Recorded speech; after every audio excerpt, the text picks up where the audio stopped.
Today on Steelers Talk, a Steelers player unfortunately suffers a season-ending injury. We'll talk about that at the top of today's show. And then Teryl, the defensive coordinator for the Pittsburgh Steelers, was saying the right things at his press conference today in terms of identifying some of the issues with the Pittsburgh Steelers defense, but I think we can all agree that actions speak louder than words. And then we'll finish up today's show with New England's biggest weakness on defense that Arthur Smith, Aaron Rodgers, and the Steelers offense can exploit this week on Sunday versus the New England Patriots in Foxborough. Welcome into the show, guys. Get us started today by clicking that thumbs up icon. It takes a half second of your time. It really does help out the channel, guys. It tells the YouTube algorithm that you enjoy our content and that they should push this video in front of other Steelers fans like yourselves. So if you want to help us grow, get us and get our videos in front of new audiences here, guys, and help us grow our subscriber base so we can get to 100,000 subscribers as soon as possible. We are so close. Make sure you guys click that thumbs up icon if you're a real one. All right, so now let's get into the season-ending injury here for interior offensive lineman Max Scharping. Now he's on the roster, or at least he was on the 53-man roster, but he was somebody that had not been active through the first two games. He has been an inactive player on the 53-man roster for the first few games, but now he has torn his ACL and he'll be out for the season. So I would say don't be shocked if they add depth on the interior of the offensive line, but it's not really going to affect the offensive line rotation on game day, at least not as of right now. It wouldn't surprise me at all if they bring in some depth at interior offensive line in the coming days to take Scharping's spot. But today, moving on here to the defensive side of the ball, defensive coordinator Teryl Austin has been under fire over the last several years, frankly, from Steelers fans, and he addressed the media today after a slow start for his defense here to the 2025 season. And honestly, I was listening to it today, and I thought he said a lot of the right things. And we're going to talk about a lot of things that he said today, but it seems like he has a firm grasp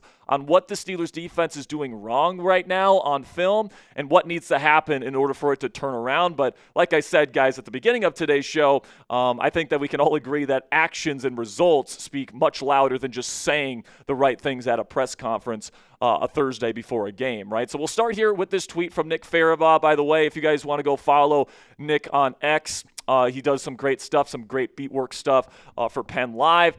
Great guy. Says, Teryl Austin says the Steelers have noticed some alignment issues on tape in their fronts and in the secondary. Added at times, they feel like they're losing on alignment before the snap, and that falls on him. Quote, we have to stop beating ourselves and making it too easy for them. In terms of the full quote from Austin, when he was referring to this is what he said. A lot of stuff that I talked about is we have to make sure we don't get beat before the ball is even snapped. If you don't make the right call, you don't line up correctly, you're going to be in the wrong spot when the ball is snapped. Now, I want to show you guys a little bit of an example here of what I'm talking about here and what Austin is talking about when he says that the team is out of alignment. So here it is early in the game, a 3rd and 7, 3rd and long situation. The Steelers have an opportunity to get the Seahawks off the field for a field goal attempt, or even if they get a sack here, put them out of field goal range. They're playing single high coverage here, and it's pretty clearly pre-snap, cover one man. Now, the issue with this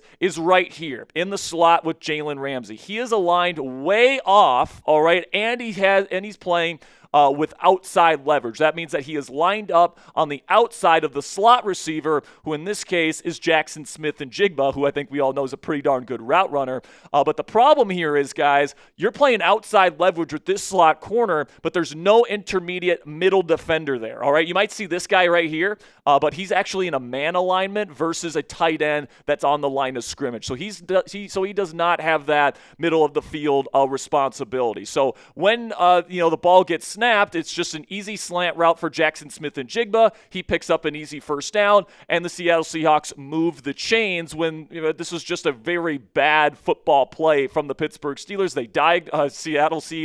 Sam Darnold was able to really diagnose this right away, and any competent quarterback that the Steelers face, if they go out in this formation on 3rd and 7, they're going to be able to pick up a first down just about every single time.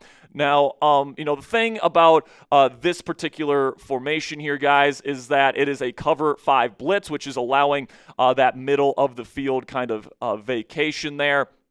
And, did you guys know that the Pittsburgh Steelers are actually top 5 in blitz rate to start this year? They're blitzing at around 40% of their defensive snaps. And I think a lot of people on Steelers Twitter are saying stuff like, we need to blitz more. We need to be more creative. We need to get after the quarterback. We're not getting to the quarterback enough. Well, Teryl Austin actually addressed this in his press conference today and why the blitzing hasn't led to more pressure and sack production for the Pittsburgh Steelers defense. This is what Austin had to say. He says it almost doesn't do much for us, talking about the blitzing. It almost gets them first downs. But I did think that some of the execution of our pressures up front were really good, but we got what we wanted.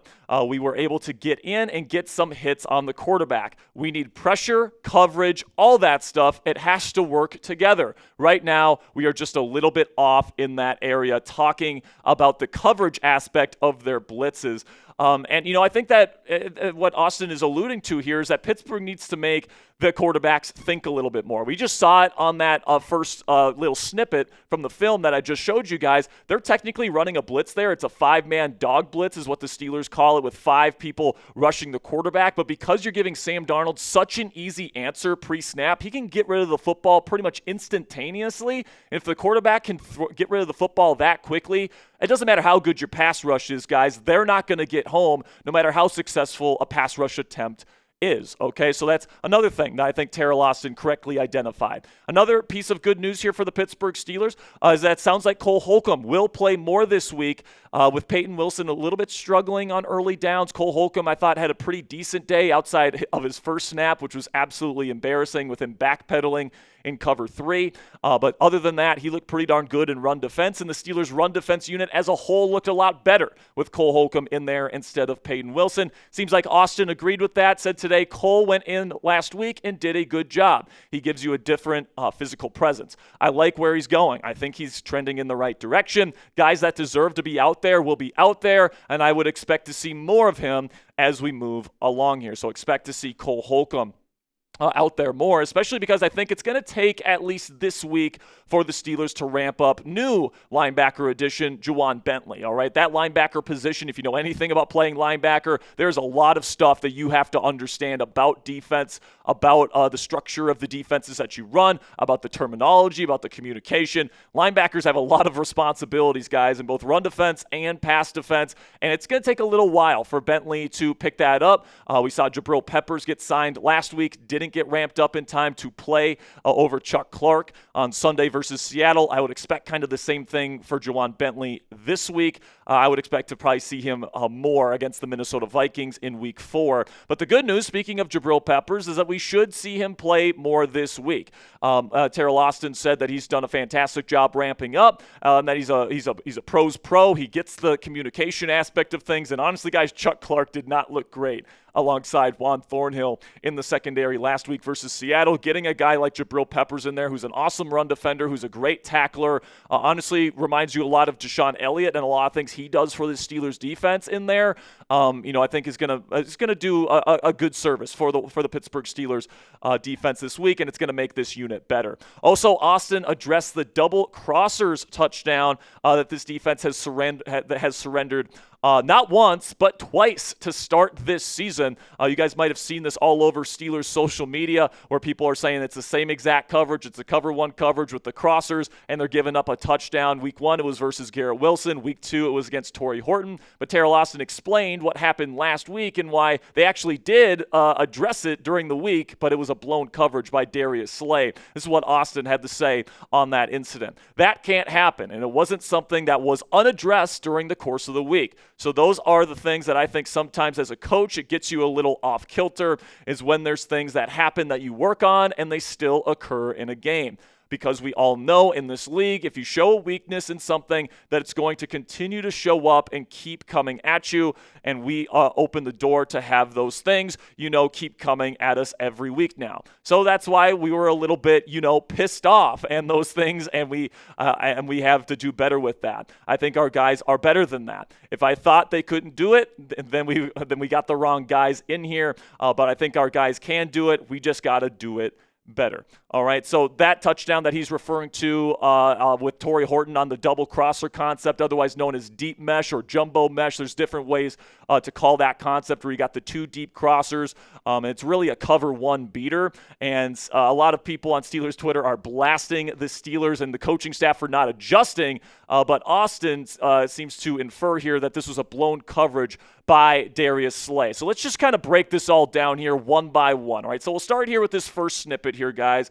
We have to go back to week 1 when they gave up the touchdown for the first time. You guys can see here that the Steelers are showing cover 1 here with outside leverage on the outside corners, with the Jets playing a condensed split from shotgun. And then when they run this double crosser concept, essentially what it does is it puts this middle of the field defender in conflict, where essentially Justin Fields is going to throw the ball to the crosser that this free safety doesn't cover, because the inside cross is going to have the advantage versus these man corners who are playing in outside leverage. So the result, you guys can see here, I believe it was Jalen Ramsey here, as you go to the next photo there, Ponzi.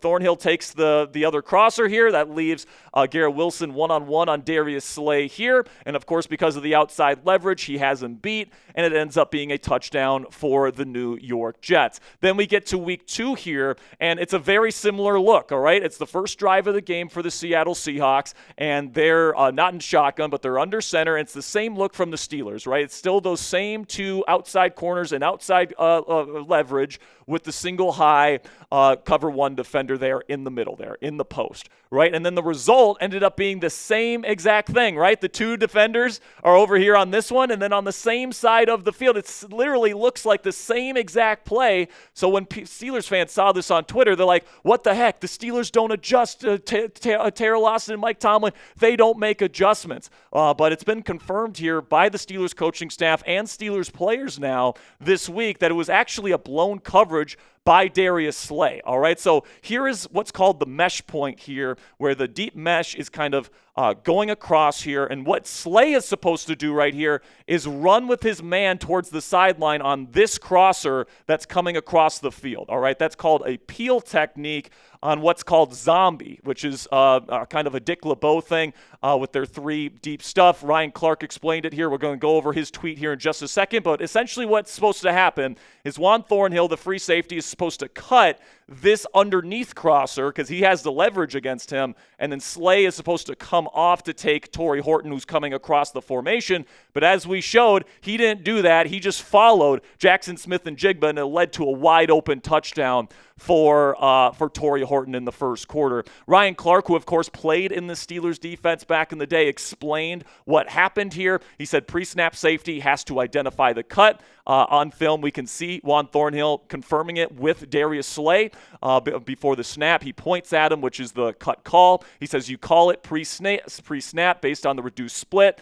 Ideally, he flat foot reads it and cuts the low crosser. Slay pushes to the high crosser. It's game plan throughout the week. We called it zombie. It was a staple of Coach LeBeau's 3-deep system. This route is much more prevalent in today's game, though. So, it's good that I think it's a good thing here that, the Steelers aren't just sitting on their hands doing nothing. They did have a plan to address that deep crosser concept. And I also think that it's good that Teryl Austin is acknowledging the faults of this defense and is identifying the faults of this defense on film. But now I think we all agree that actions and results are going to speak louder than the words, right? They have to go out there and actually freaking do it and make the adjustments and make the plays that they just haven't made throughout these first 2 weeks. So I really, really hope that this coaching staff can figure things out this week versus the New England Patriots and really figure things out for the rest of this season, because it just simply hasn't been good enough through the first 2 weeks. So let me know, over or under down there in the comment section. Will the Pittsburgh Steelers give up over or under 23.5 points this weekend, all right, versus the New England Patriots? If they give up less than 24, this would be the defense's best performance of the season to this point. So type O for over or U for under. This will be the pinned comment on today's show. In just a second here, I'm going to tell you about our sponsor today at PrizePicks. And while I'm telling you about PrizePicks today, let me know over or under 23.5 points for the Steelers defense on Sunday. And with that, let's have word from our sponsor today at PrizePicks. And you and I, we both make decisions every single day, but most of those decisions don't get you paid. But on PrizePicks, being right with your decisions can actually get you paid cold, hard cash. Don't miss any of the excitement this season on PrizePicks, where it's good to be right. Football season is finally here, and you better believe I'll be getting in my lineups for for all the football games this year. Tonight's Thursday Night Football versus the Dolphins and the Bills, and you better believe I'm getting my lineup in tonight. PrizePicks is simple to play. Just pick more than or less than on 2 to 6 player stat projections. And if you get your picks right, you could cash in. PrizePicks also puts their users first, so all withdrawals are fast, safe, and secure. PrizePicks also offers Venmo, Apple Pay, MasterCard, and more for quick and easy deposits into your account this football season. And a new feature from PrizePicks that they introduced this season that I absolutely love is injury reboots. If one of your players leaves the game in the first half and doesn't return, PrizePicks will not count that as a loss. You guys can take a look at my PrizePicks projection for this weekend. I am taking multiple here on Jaylen Warren. I'm taking the more on both longest run and total rushing yards. I'm taking the more on Travion Henderson rush yards, and I'm taking the free play on Patrick Mahomes passing yards. If you guys want to get your play in here, guys, you can do that right now by going to by downloading the PrizePicks app today on your phone for free and use code CLNS to get $50 in lineups after you play your first $5 lineup. That's code CLNS to get $50 in lineups after you play your first $5 lineup. PrizePicks, it's good to be right. Now, earlier this week, Mike Tomlin said in his Week 3 press conference here that Caleb Johnson is losing his kick return duties after having that really crazy botch situation last week where they gave the Seattle Seahawks 7 points, which ended up being crucial in the grand scheme of the football game. And, you know, now there's starting to be some people that are speculating whether or not Caleb is even going to get a helmet for this week's game, because if he's not providing value as a kick return guy and he's only getting like 1 or 2 or 3 carries a game, like, is 1 or 2 or 3 carries a game really worth giving him a game day spot? So that's really going to be a big question mark for Caleb this week, is whether or not his workload, first of all, will increase with Kenneth Gainwell not looking too efficient in the run game to this point, and then B, not being able to do the kickoff return stuff. How much is that going to affect his status in terms of playing this week? But you know who else can really contribute on special teams? That would be Mr. Trey Sermon. He's contributed on special teams quite a bit for multiple teams at this point. And, you know, I certainly think that this is something that is pretty reasonable here, because Trey Sermon is somebody where if there's an injury, he can go in there and he can help out the run game as somebody that has experience as an NFL running back. But he also, I think, provides more value as a special teams player than Caleb Johnson does at this point. So even if you put Sermon in there, guys, you're not giving up on Caleb Johnson. All right, you're just giving him a little bit of a reset, a little bit of a breather for him to, you know, really understand the business here in the National Football League and kind of give him a little bit of a reality check that he's got to really tighten up if he's going to really solidify himself as a mainstay on the Steelers roster, not only this season, but in the future. So let me know down there in the comment section, which running back 3 are you giving the helmet to this weekend? Are you going Caleb Johnson, type KJ, or are you going with special teams help here with Trey Sermon, type TS? Down there in the comments section. Now, before we say goodbye today, I do want to point out one very key weakness with the New England Patriots that the Steelers have to take advantage of this weekend. The 2 starting linebackers for New England, Robert Spillane, all right, former Steeler, and then Christian Ellis, are number 1 and number 2, respectively, in the entire National Football League in missed tackles. So there is a lot of missed tackles, specifically in the middle of this New England Patriots defense. And if you can get Jaylen Warren out in space with these cats, they are not going to bring him down. All right. So the things that I would do if I'm Arthur Smith, number 1, exploit these guys in pass coverage when they want to play zone. I'm throwing it into their zone and I'm forcing them to make a tackle out in space. And when they play man, obviously I'm trying to get the ball out to the matchups that those guys are on as well. Then you get to Jaylen Warren. I think you can get the ball out to him in space. Obviously, you can get him the ball via handing it off in the run game, and you try to scheme things up to make it one-on-one opportunities between Jaylen Warren and these linebackers, where Warren can use his juking ability, his contact balance, all the things that he brings to the table to make these guys miss. Because last week, man, against Seattle, he was awesome, all right? He had 18 total touches for 134 yards. That is way over 50% of the Steelers' offensive production from their offensive weaponry for an average of 7.4 yards per touch. So that is really efficient stuff. Fortunately, he wasn't able to get into the end zone, but he has an opportunity to have an even bigger game this week versus the New England Patriots, guys. I really believe that with all the missed tackles and really how lost this Patriots defense has looked through the first 2 weeks. Even the Miami Dolphins offense looked pretty decent against these guys last week. I think that this is an awesome opportunity for the Steelers to have a get-right game this week and Jaylen Warren to go off yet again. So let me know down there in the comment section, will Jaylen Warren have an even better game this week versus the New England Patriots? Give me a yes or a no down there in the comment section. I certainly think it's possible. He had a hell of a week last week. I think he could probably do it again. Let me know what you guys think down there in the comment section. Thank you guys so much for making it to the end with me here in this News and Rumors edition of Steelers Talk. I know we went into the weeds there in the first segment or in the first section of today's show. So if you made it to the end of today's program, that makes you a real one. Make sure you click that subscribe button if you haven't already for our Steelers content on this channel. Absolutely free every single day.